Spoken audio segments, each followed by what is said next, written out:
Yeah, and I said, Grandma, it's not a caterpillar, it's a mustache. We're rolling? Oh, okay. Welcome to Head to Heart Devos. We are on week 1 still, day 5.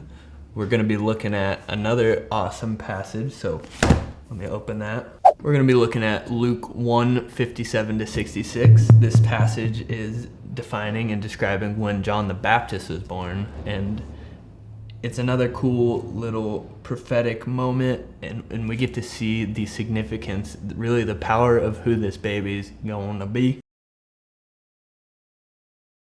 So let's get into it. Luke 1:57-66, this passage is when John the Baptist is born. The miracle, the prophecy given by Gabriel, it's fulfilled, it's coming true, and people are excited. So let's go. Luke 1:57, here we go. When it was time for Elizabeth to have her baby, she gave birth to a son. Her neighbors and relatives heard that the Lord had shown her great mercy, and they shared in her joy. That's nice. On the 8th day, they came to circumcise the child, as the law asks and tells to do, and they were going to name him after his father, Zechariah. Remember, Zechariah still can't talk at this time. He's been unable to speak since the angel told him the baby was coming. But his mother spoke up and said, "No, he is to be called John." And that's what the angel told them to name the child. They said to her, "There's no one among your relatives who has that name." They made signs to his father to find out what he would like to name the child. He asked for a writing tablet, and to everyone's astonishment, he wrote, "His name is John."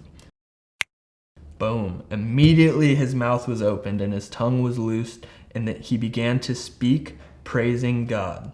The neighbors were all filled with awe, and throughout the hill country of Judea, people were talking about all these things. The hype is real. It's building up. Something big's about to happen. I love the buildup to the suspense of Jesus and John coming on the scene. Everyone who heard this wondered about it, asking, "What then is this child going to be?" For the Lord's hand was with them.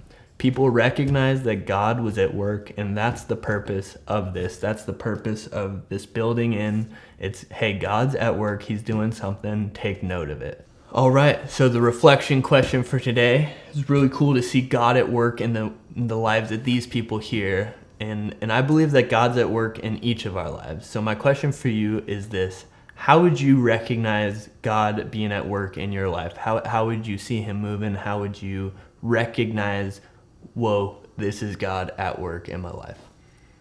Think through that.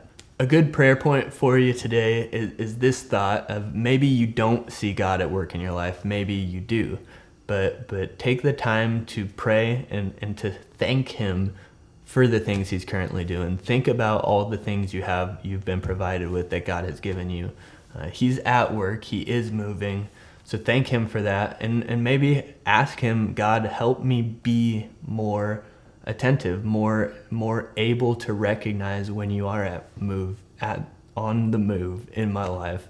I think that would be really healthy, really good for you to take into your day. So that's my hope. That was your Head to Heart Devo for today. Have a good day. I'll see you tomorrow.